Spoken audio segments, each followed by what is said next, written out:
Gentleman yields back. Chair, and I recognize the gentleman from Florida, Mr. Mills.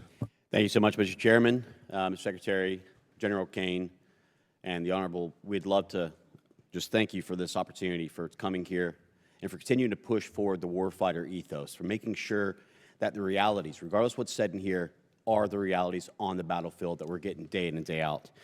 I ask the Chairman for unanimous consent to enter a couple of documents into record. Without objection.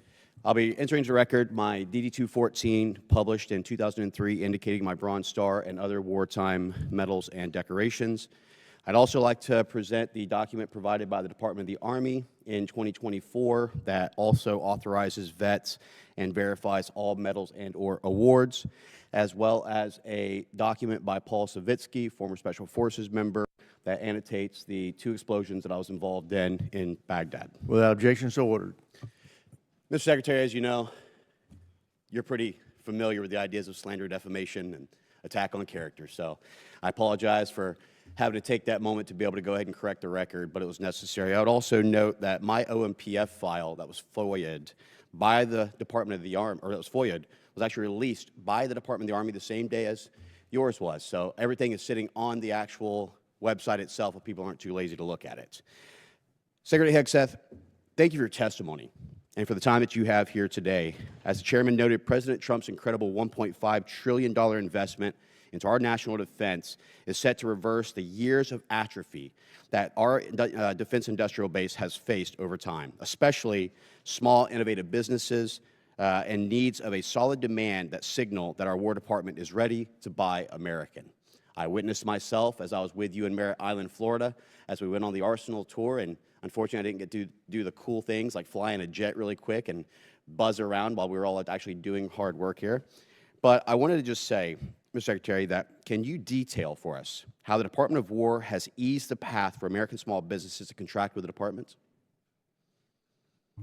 Well, Congressman, thank you for the question. That has been core to our mission, is the recognition that we have a problem at the Department, previously the Department of Defense and now the Department of War, and that problem is us.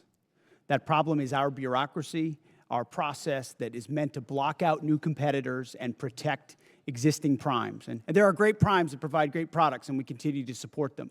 But to build an arsenal of freedom, you need more than just 5 or more than just 6. You need an entire network of small, medium, and large companies contributing to the U.S. manufacturing and supply base, delivering weapons ahead of schedule and under budget, that don't only have defense business, but also commercial business.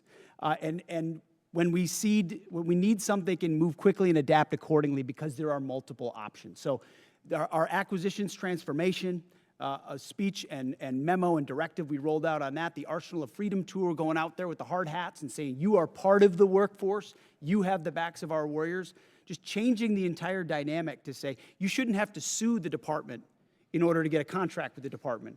We're opening the doors with small business loans, whether it's SBIR Sitter or DIU or OSC. The Office of Strategic Capital hasn't even been discussed today. $20 billion that gets levered into $200 billion so that companies can invest in ways they otherwise wouldn't have the capital to do, and it's not on our balance sheet. So we've got businessmen, the Deputy Secretary of War, who should be deemed a national asset for what he understands and how he works. We're opening the aperture of our department in historic ways, and I think I know our manufacturing base is going to see the benefit from it. Well, thank you so much. I also want to thank you for your due diligence in making sure that Task Force Audit will come forward, and we will see the Department of War for the first time in 2028 with a clean audit, something that the previous administration was never able to do, and many before that. I believe it was 28 years, if I'm not mistaken, Mr. Secretary, since we've had a clean audit. That is right, and this is not a thing we just announced. We've been doing it for 15 months. Jay's been integrally involved. We just launched a joint task force audit. We are going to pass an audit as a department by 2028 because the taxpayers... And this is why we're so honored to have you as our Secretary of War, and General Kane. We're honored to have you as well, leading our forces. Mr. Secretary, with the last few seconds I have, from ships to bombs to bullets, our industrial base is in dire need of support. Even as these defense markers are strengthened, as a former small business owner, I understand how bottlenecks can hold up good contracts and move from the speed at which we need for our warfighters. Mr. Secretary, can you detail how the department has moved to promote diversity in our defense industrial base? Well, if you will, can we submit for record? Sorry, every aspect is opening it up to provide as much running room for new entrants as possible. Thank you so much, Mr. Chairman. Chairman's I time's appreciate it. expired. With that, I yield back.